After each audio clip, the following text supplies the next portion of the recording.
Так, ну, собственно, э, то, для чего мы здесь собрались, это э, мы должны научиться хотя бы в общих чертах представлять, как делаются массовые рассылки, как цивилизованные.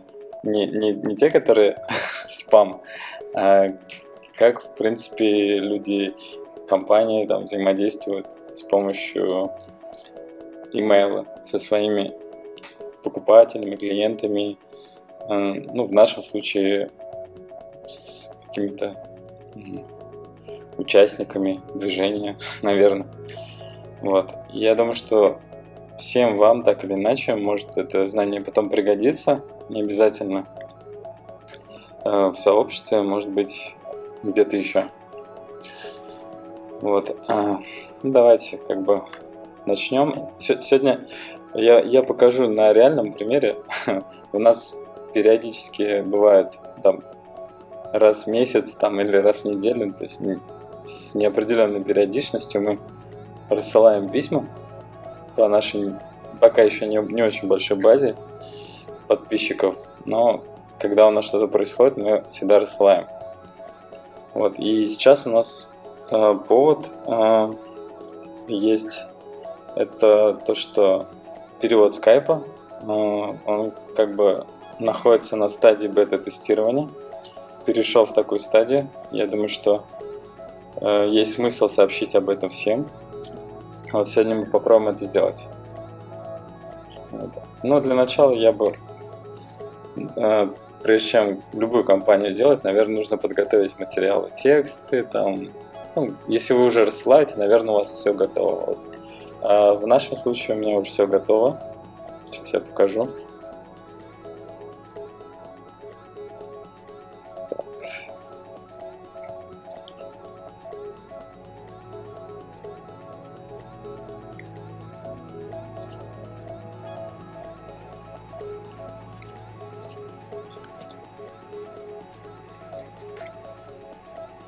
Вот Skype бета-тестирование, текст.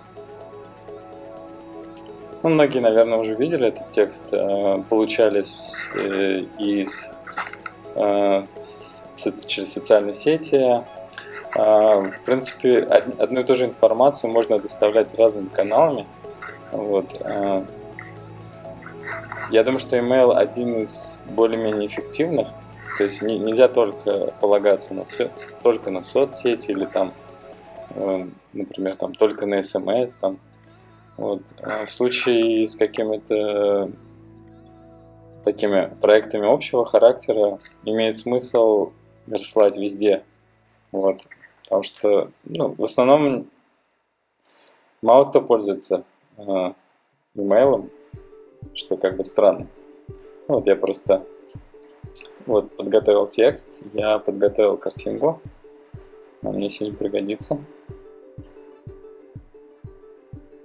Картинка. Ну и, собственно, открываем Mailchimp. Многим из вас придется там зарегистрироваться сначала.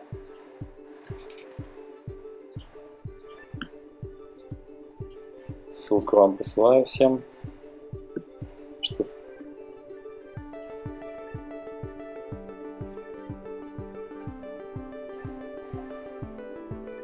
Вот так называется этот сайт.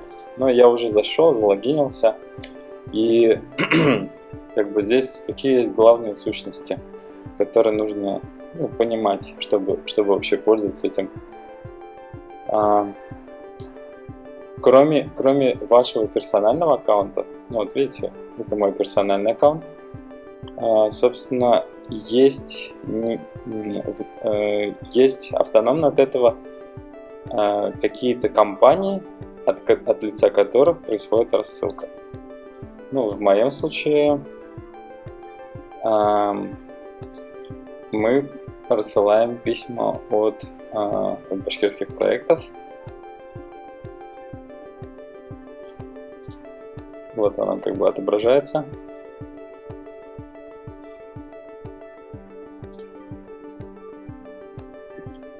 Вот вот организация. Ну, то есть, получается, есть мой профиль, а есть организация. И рассылка происходит не от моего профиля, она происходит от организации. Если вы то есть будете рассылать, вам нужно сначала создать как бы организацию. Ну, вы мимо этого не пройдете. Если вот при регистрации, это как бы обязательная процедура, то есть система вас последовательно проведет по всем полям.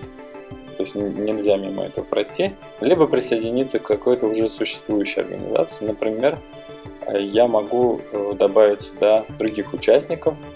Ну, вот если вот здесь посмотреть, settings, здесь есть разные пользователи, users. Я могу туда добавить. Ну, в случае с Bashkort.org здесь добавлен только Раиль Салимов, один из наших координаторов. Вот, и, собственно, я. Вот. Любой из нас может рассылать письма от имени этой организации. Еще одна важная сущность – это списки рассылки. Вот. Ну, собственно, у нас список основной один, он тоже называется от имени компании, но даже для одной компании можно иметь очень много-много разных списков, потому что бывает такое, что иногда тебе нужно разослать всем письмо, иногда тебе нужно разослать конкретно, например, какой-то проектной группе или какой-то команде там, или специалистам там, какого-нибудь определенного профиля. В случае с коммерческими компаниями, то тоже сами списки могут быть сегментироваться, делиться на разные вещи. То есть можно, например, зная какую-то информацию о тех, кто подписан, например, отдельно разослать письма мужчинам и женщинам. Ну, к примеру. Ну, таких параметров больше. Вот если подробно с этим разбираться, я думаю, что станет понятно. Вот если перейти внутрь, мы уже видим всех подписчиков. Ну, вот первый стою я. Я тоже являюсь подписчиком. И сейчас у нас получается, 390 подписчиков.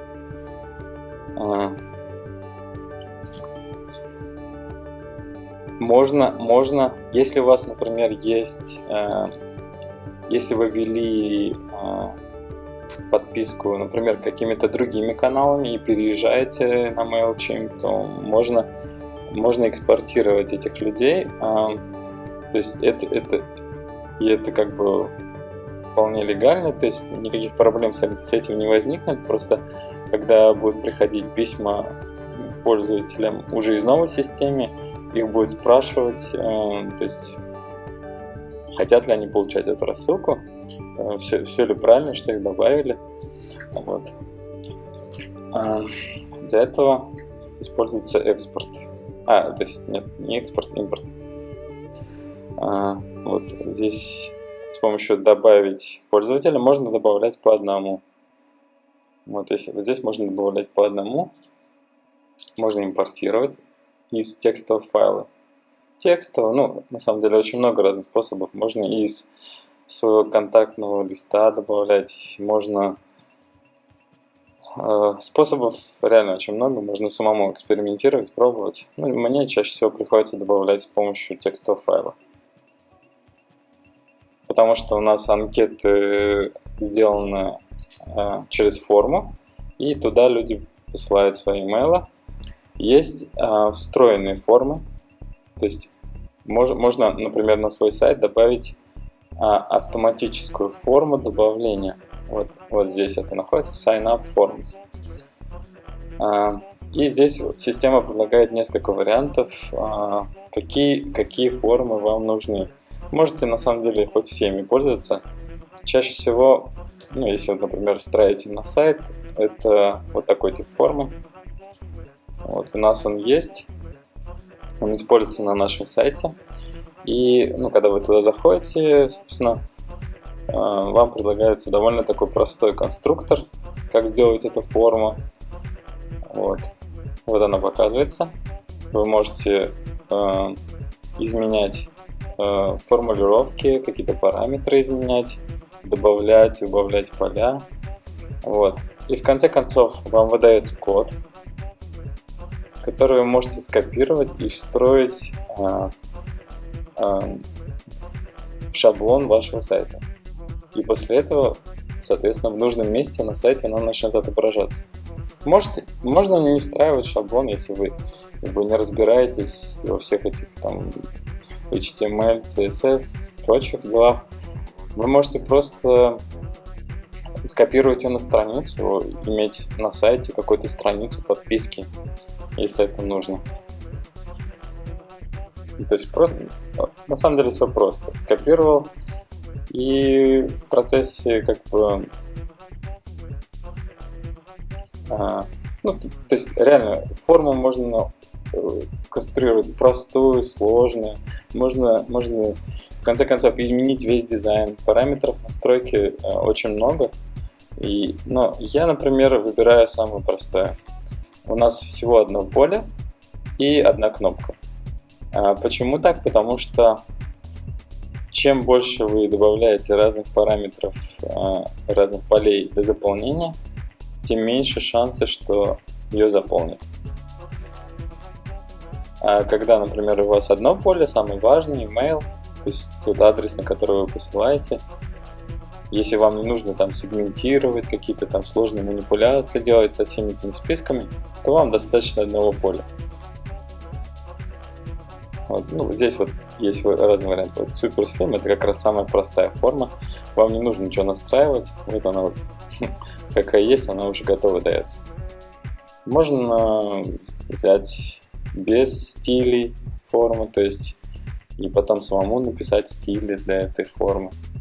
А вот есть самый сложный конструктор. Здесь уже можно возвращаться. Со списками, в общем-то, я думаю, что все понятно. То есть список — это важная часть, это те адреса, куда мы будем рассылать. Это наши подписчики. И самая важная сущность на этом сайте, наверное, это, собственно, сами компании. Каждое письмо, каждая какая-то рассылка является отдельной компанией. То есть вы, например, делаете рассылку там по 1000 адресам, вы, значит, сделали какую-то компанию. В нашем случае мы уже провели много таких рассылок. Если вот внимательно посмотрите, по времени, то есть о чем мы людям рассказывали. Мы рассказывали, что начинается проект электронной библиотеки, отчитывались. Мы рассказывали людям об опросе, который мы делали. Мы рассказывали о том, что состоится встреча в Уфе. Мы рассказывали про Wikis Ubuntu, про международную конференцию. Мы рассказывали про какие-то программные продукты, которые были сделаны, которые были локализованы. Последнее письмо было про бета-тестирование клавиатуры для Android, которой, наверное, многие пользуются. И мы, собственно, сейчас как раз создадим еще одну такую компанию. Чтобы создать компанию, то есть одна рассылка — это компания. Кроме каких-то одиночных компаний, на самом деле на сайте предусмотрена возможность разных автоматических рассылок. То есть этот сайт, в принципе, интегрируется, сервис интегрируется со многими разными CRM-системами. Его можно интегрировать с какими-то системами управления сайтов и делать какие-то более точечные какие-то рассылки, какие-то автоматизированные вещи. Из того, что, может быть, вам пригодится, есть, например, если у вас есть какой-нибудь блог, например, на WordPress, и вы туда пишете, например, раз в неделю, и ваш блог автоматически выдает RSS-рассылку, которую можно читать через специальные читалки RSS. Вот. Эту читалку можно привязать к MailChimp, и когда вы будете писать, автоматически ваш пост будет рассылаться по вашим подписчикам в MailChimp. Но мы этим пока не пользуемся, возможно, в будущем. То есть мы в основном вручную добавляем эти кампании, чтобы была больше точность и чтобы было больше настроек каких-то. Ну вот мы начинаем нашу кампанию одиночную. Вот. И здесь, собственно, вот как раз система спрашивает, какой тип компании. Вот регулярная кампания, то есть как обычно. А вот то, что я говорил про RSS, это вот как раз последний тип. Мы выбираем первый.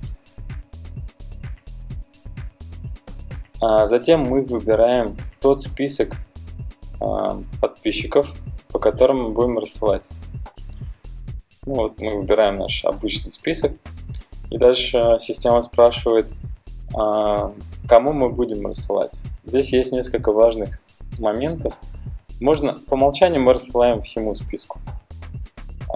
Внутри списка у нас могут быть сегменты.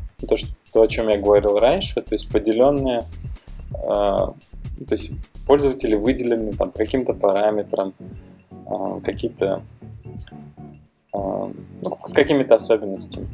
И еще один важный тип — это, например, вы разослали письмо, а после этого у вас добавилось там 1000 новых пользователей, например, в список, и вам нужно повторно разослать эту кампанию. И уже нет смысла рассылать тем, кто это письмо уже получил. И вы можете дослать только тем, кто появился новый с тех пор. И тогда вы выбираете просто автоматически сформированный сегмент. Вот третий пункт. И можно как раз им. В данном случае мы рассылаем всем.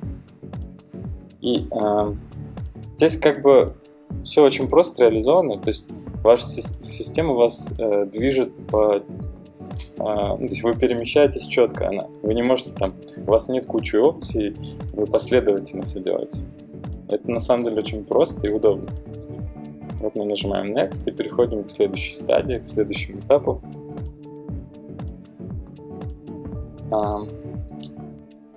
Начинается все с того, что нам нужно ввести имя компании. В нашем случае это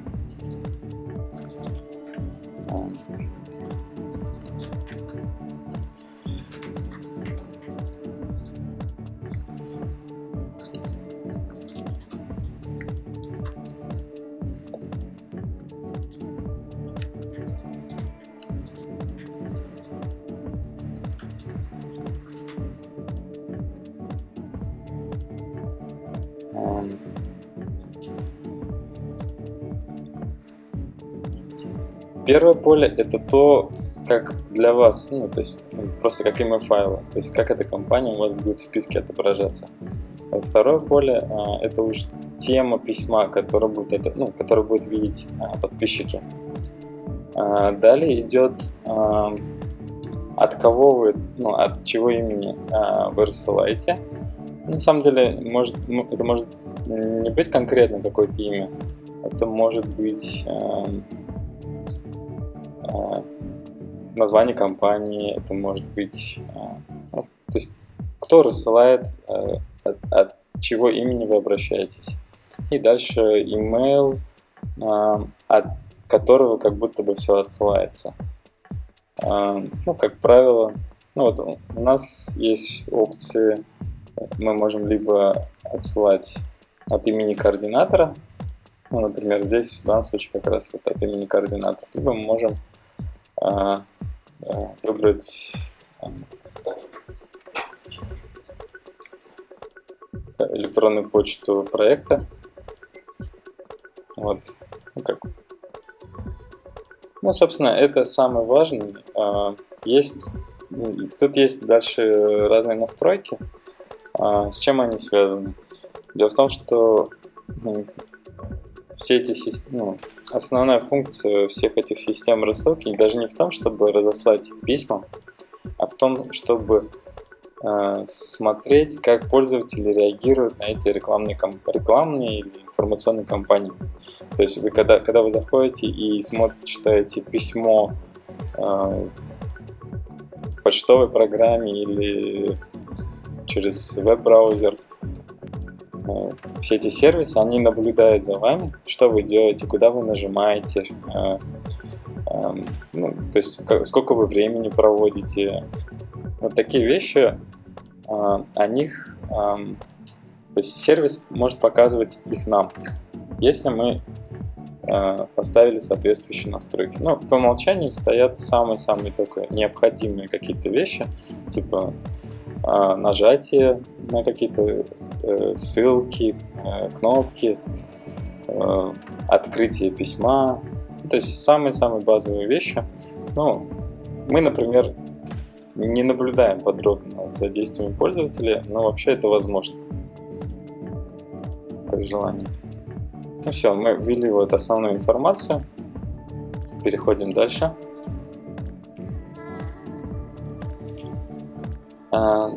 И здесь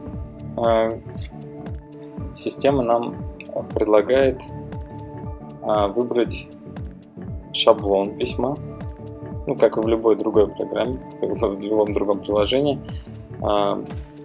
Можно использовать стандартные какие-то шаблоны писем, которые предлагают, базовые шаблоны. Можно выбирать из каких-то более продвинутых, более конкретных вещей.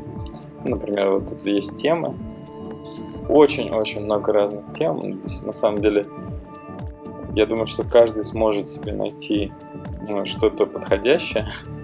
Здесь куча всего, куча разных дизайнов, куча разных расположений элементов.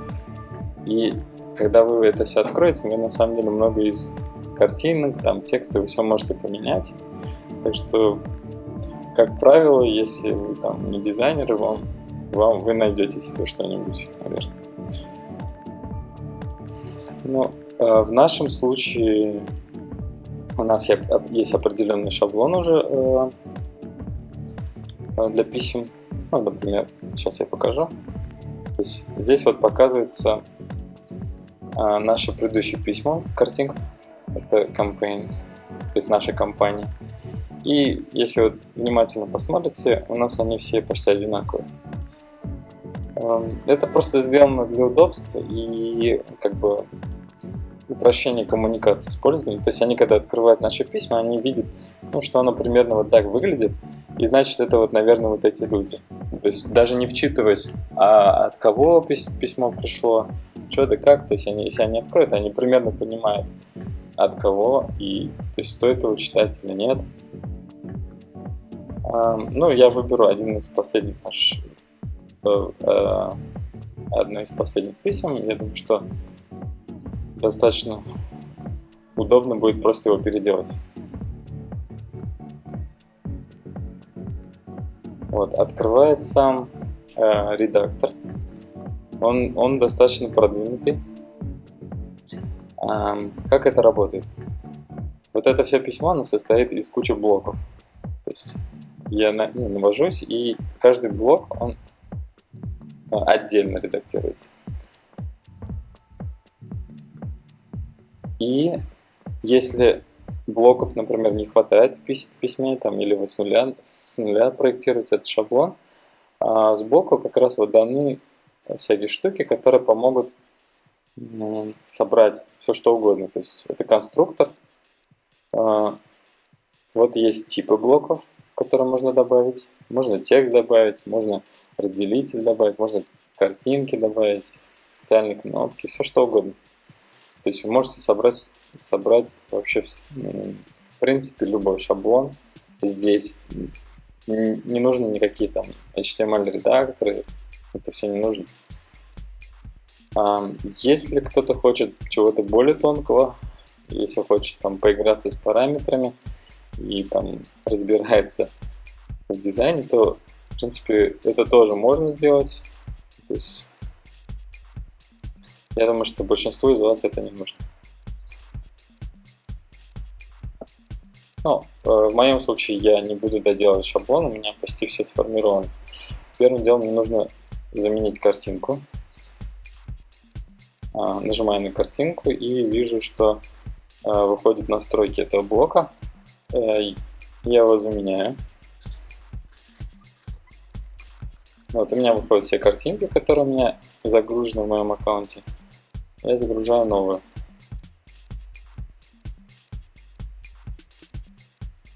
И выбираю ее. Ну, она сразу загрузилась. В общем-то, все удобно. Теперь мне нужно поменять тексты, которые не подходят сейчас.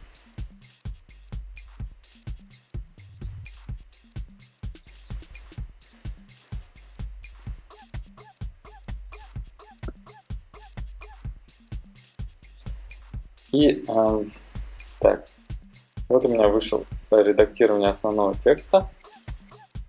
Я перехожу в свой документ, где я открывал это, и здесь копирую весь текст.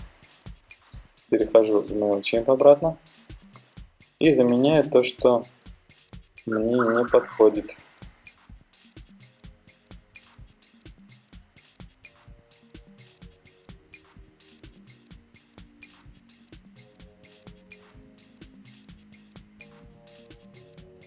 Так, что-то не получилось.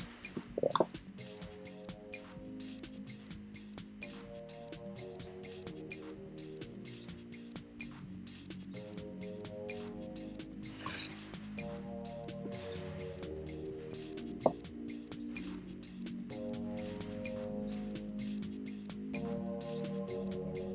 Вот, теперь получилось. То есть я просто вставил тот текст, который у меня, в общем-то, был готов. И мне осталось, наверное, его немножко подправить. Это все.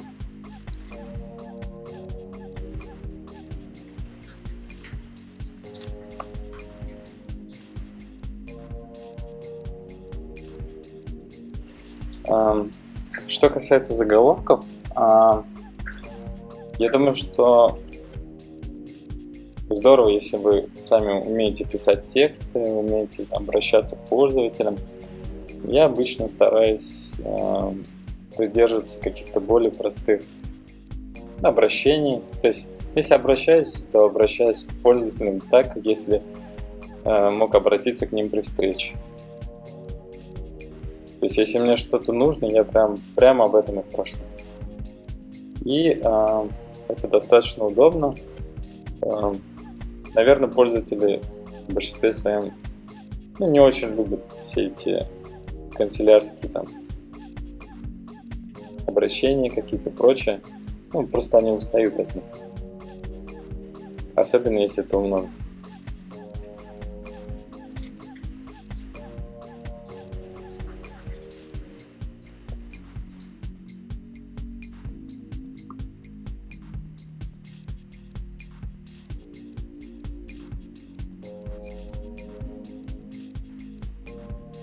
Так, в основе своей все почти что готово.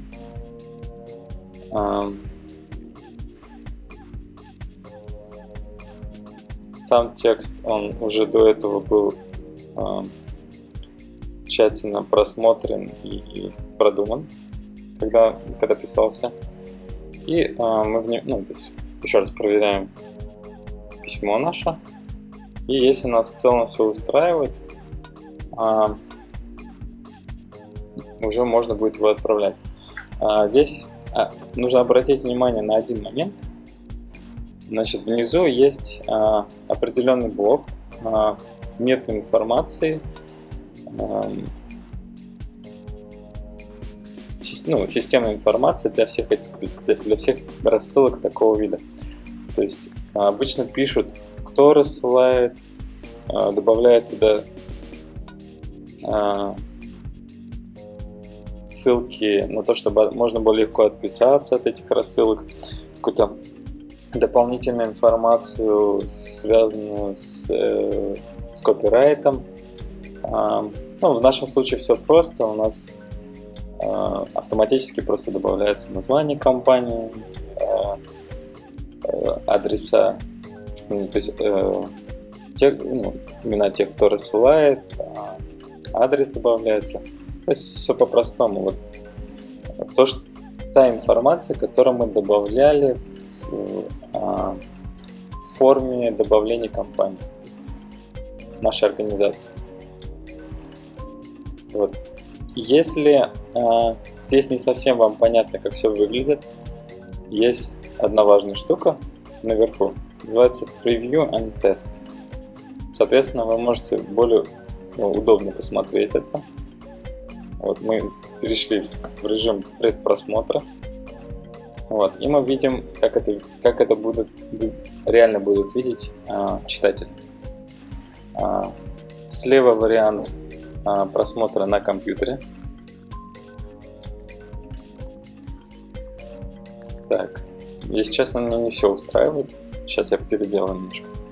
И справа вариант просмотра, как это будет на мобильных устройствах выглядеть. Так, если устраивает, то здорово, если не устраивает, то можно что-то подправить. Ну, в моем случае я подправлю. Что-то не все в порядке с форматированием.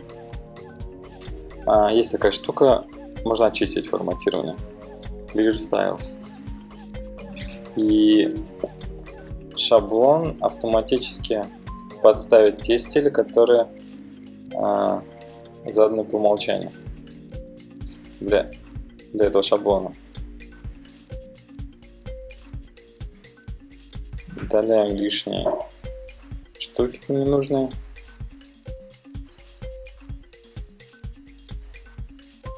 Смотрим снова.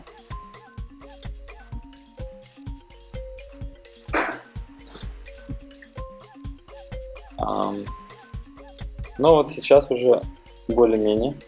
Сейчас уже намного лучше. И я думаю, что это письмо уже можно рассылать. Заметьте, что в бесплатной версии MailChimp добавляет свой логотип в конце каждого письма. Если вы хотите рассылать без него, то вам придется перейти уже, наверное, на платный аккаунт. Вот. Ну, для большинства людей это несущественно. Все. Все готово у нас. Можно рассылать.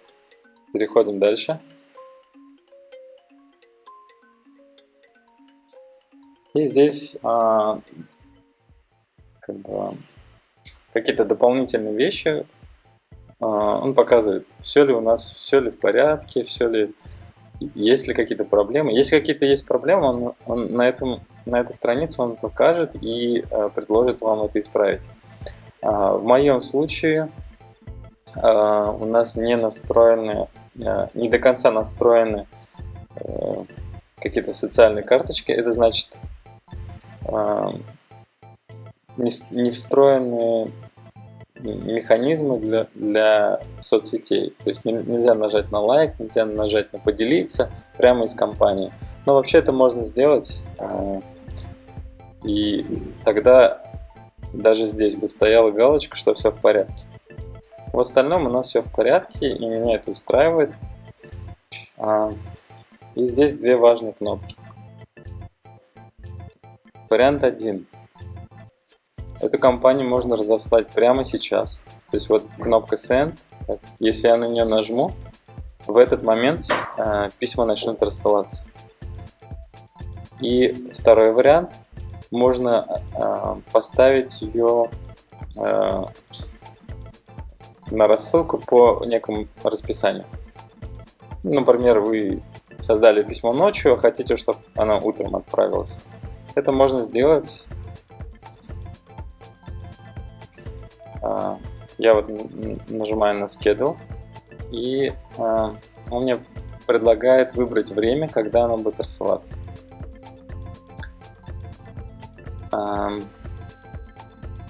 Выбираю день, время, какие-то дополнительные параметры. Вот. Ну, я думаю, что вы сами разберетесь, здесь все просто. А в моем случае я бы хотел отправить письмо сразу, чтобы вы могли, собственно, лично убедиться в том, как эти письма приходят к вам на почту, потому что большинство из вас подписаны, я знаю. Система устроена так, чтобы рассылать письма аккуратно, чтобы они не попадали в спам. У меня лично не было никогда с этим проблем. Даже агрессивный Google, который все, что можно и нельзя, запихивать в спам, даже он добавляет все, что разослано с MailChimp, в белые списки. То есть вероятность попадания в спам самая минимальная. Если, конечно, вы не добавите в текст самого письма какие-то провокационные вещи с точки зрения спам-фильтров. Например, все, что касается порнографии, продажи, какие-то заработать быстро в интернете. А вот такие вещи, если вы будете добавлять, никакой MailChimp вам не поможет. Ну все, мы в принципе готовы разослать. Я надеюсь, что многое из того, что я показал, было просто и понятно, и что наши координаторы смогут в будущем без моей помощи по своей необходимости готовить и рассылать свои компании. И те, кто не координаторы, смогут применять эти знания, в общем-то полезные знания в будущем либо в своих проектах каких-то, либо что-то по работе. Я думаю, что в любом случае email-маркетинг, так это называется, это полезная штука для собственного развития. Ну все, мы готовы. Поехали. И вот, собственно, нам предлагает нажать на самую главную красную кнопку, и мы нажимаем. Все, процесс пошел. Встречайте письма на ваших почтовых ящиках. Я сейчас предлагаю желающим включать свои микрофоны. И если у вас есть какие-то вопросы, мне их сейчас задавать, я сейчас быстро все объясню. Только, наверное, по очереди.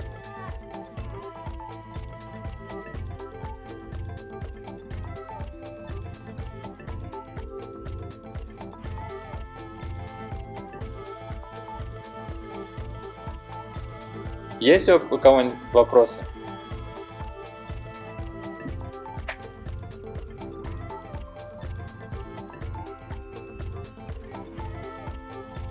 Алло.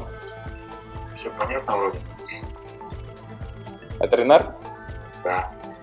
Ага, ну здорово. На самом деле, многие вещи, которые вот в интернете ты что-то делаешь, они при первом взгляде кажутся сложными и непонятными. Типа, что это такое вообще происходит? Но когда начинаешь разбираться, они оказываются реально очень простыми. Вот. И интерфейс MailChimp, я бы сказал, что это один из вообще лучших интерфейсов для таких сложных сервисов. И вот, наверное, мало кто может похвастаться с настолько лаконичным и продуманным интерфейсом. Так что я думаю, что все, кто полезет туда рассылать что-то. Марат вот спрашивает, дорогой он по лицензии? Значит, бесплатная версия, она достаточно хорошая. То есть ты, по-моему, в последний раз было до 14 тысяч писем в месяц. Это бесплатная лицензия. Это достаточно много. Вот. То есть для большинства некоммерческих всяких небольших проектов это с головой достаточно. Платная лицензия, но мы сейчас можем посмотреть. Я сейчас не готов вот так прямо сказать. Давайте посмотрим.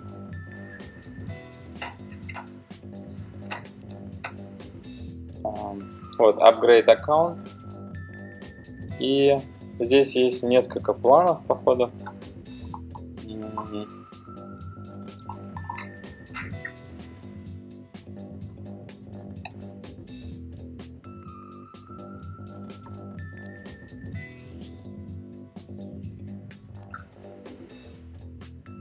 Ну вот, видим, предлагает $10 в месяц. Но на самом деле тут есть такой момент. Ну вот, показывается, что до 12 тысяч писем в месяц можно рассылать с помощью бесплатной кампании. И иметь в списках до 2000 подписчиков. По сути, вот этот вариант, он отличается только тем, что у тебя не будет лимита в 12 тысяч писем, можно рассылать больше, но скорее всего не до бесконечности там. И этот план рассчитан на 400 подписчиков. Если подписчиков станет больше, то я уверен, что вот здесь будет отображаться какая-то другая сумма. Скорее всего, рассчитанная это вот исходя из этого. Но он не показывает, сколько именно. Ну, наверное, не так дорого. Потому что 10 тысяч для 400, $10 для 400, но это в принципе нормально.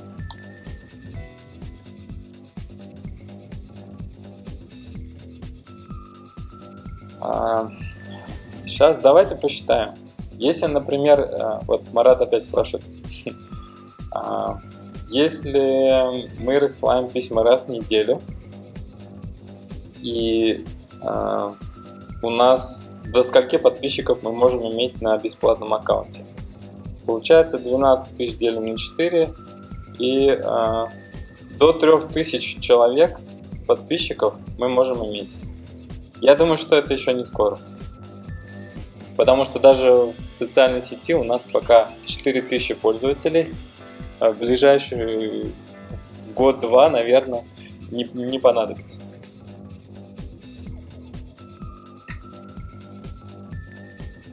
Есть еще какие-то вопросы? Локализовывать не будешь? Молчи. Хороший вопрос на самом деле. Здесь MailChimp локализовывать нет смысла. Но когда у вас, например, есть башкирский сайт, или на другом языке, это имеет смысл, и MailChimp как раз к этому хорошо подготовился. Если мы зайдем в настройки списка и посмотрим формы, изменение формы добавления, формы подписки, да?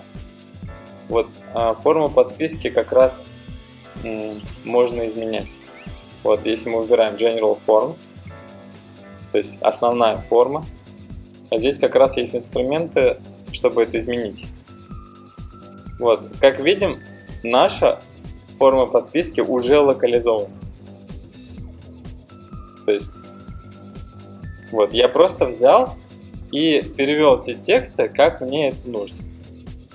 И можно перевести вообще все, начиная с самыми простыми текстами, которые отображаются, ну, то есть подписи, названия полей, до системных сообщений, которые выходят, ну, в случаях ошибок, в случае... Здесь все можно перевести, абсолютно все. Вот, это вам нужно зайти в General Forms. Мы как раз такой пользуемся. То есть локализация MailChimp, она вот важна именно в этой части. И любой из вас может, по сути, локализовать для себя так, как угодно. Можно на подонковском языке форму составить, если хотите. Ну вот как-то вот так.